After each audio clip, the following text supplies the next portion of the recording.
Now we come to the 142nd Psalm, and this is a Maskil Psalm, we're told here, and it's a Psalm of David. Maskil means instruction. That is, you and I can learn something from this psalm as we can, for that matter, from all of them. And this, again, is a great prayer of David, and David is praying out of a cave here. I cried unto the Lord with my voice unto the Lord did I make supplication. Now, where was he? We are told here, and this is part of the inspired text, a Maskil of David, a prayer when he was in the cave. Now, we're not told which cave it was. There was the cave of En-Gedi. That's mentioned over in 1 Samuel 24. I passed by En-Gedi when we were over there the last time. They've made a new road down by the Dead Sea that goes all the way from Jericho up to Masada. And it's very interesting country because it's opened up an area that's been closed to practically every tourist that goes over there. But now you can see actually En-Gedi, and that's where David hid. I would say it's a good place to hide.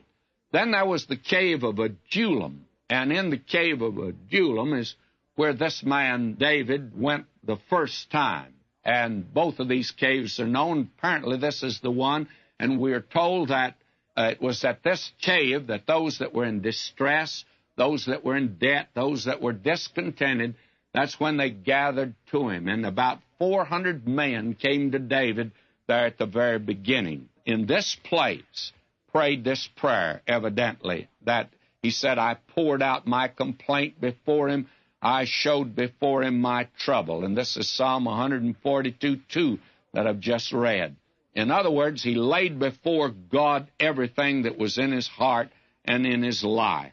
And I think that's the way that we should pray today. This idea today we're to pray around something, or we're to rationalize in our prayer, or we're to pray all the way around Robin's barn. I think we ought to just come right down to it and get right down to the nitty-gritty and tell God everything in our lives. He said, I showed before him my trouble. You can tell him about your temptations. You can tell him about everything. Here is a very wonderful thing that Fenelon wrote years ago, and I passed this on. I passed it on to hundreds of people. I'd like to share it again. I think sometime in this Through the Bible program during the past 2.5 years, I have read this before. It'll be worth reading again sometime. Will you listen to it now? And I'm quoting. Tell God all that's in your heart, as one unloads one's heart, its pleasures and its pains to a dear friend. Tell him your troubles that he may comfort you. Tell him your joys that he may sober them. Tell him your longings that he may purify them. Tell him your dislikes that he may help you to conquer them. Talk to him of your temptations that he may shield you from them. Show him the wounds of your heart that he may heal them. Lay bare your indifference to good, your depraved taste for evil, your instability. Tell him how self-love makes you unjust to others, how vanity tempts you to be insincere, how pride disguises you to yourself as to others.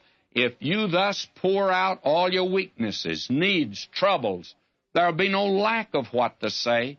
You will never exhaust the subject. It is continually being renewed. People who have no secrets from each other never want subjects of conversation. They do not weigh their words, for there's nothing to be held back. Neither do they seek for something to say. They talk out of the abundance of the heart, without consideration, just what they think. Blessed are they that attain to such familiar, unreserved intercourse with God. My friend David had that marvelous, wonderful relationship with Almighty God. And he prayed that kind of prayer here in all these other Psalms that we have here. Now, will you notice this? I poured out my complaint before him. I showed before him my trouble.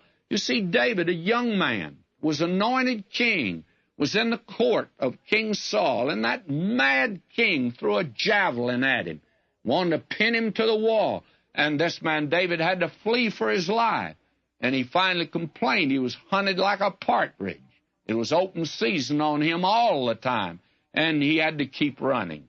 And out of that situation, this young man lifts his heart and cries out to God.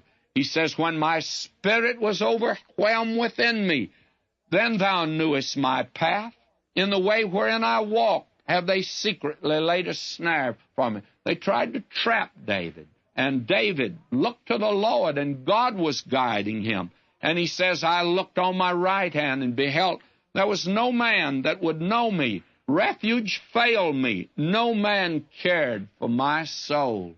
That was David's condition at first, but finally 400 men joined him, and he knew God was in all of it. I cried unto thee, O Lord. I said, thou art my refuge and my portion in the land of the living. This man David, and I think two things we ought to note. He hid in the cave because if he'd been taken, Saul would have killed him. But somebody says he was trusting the Lord. Yes, but the Lord expects you to use some good old gumption, just good old sanctified common sense. That's what he expects.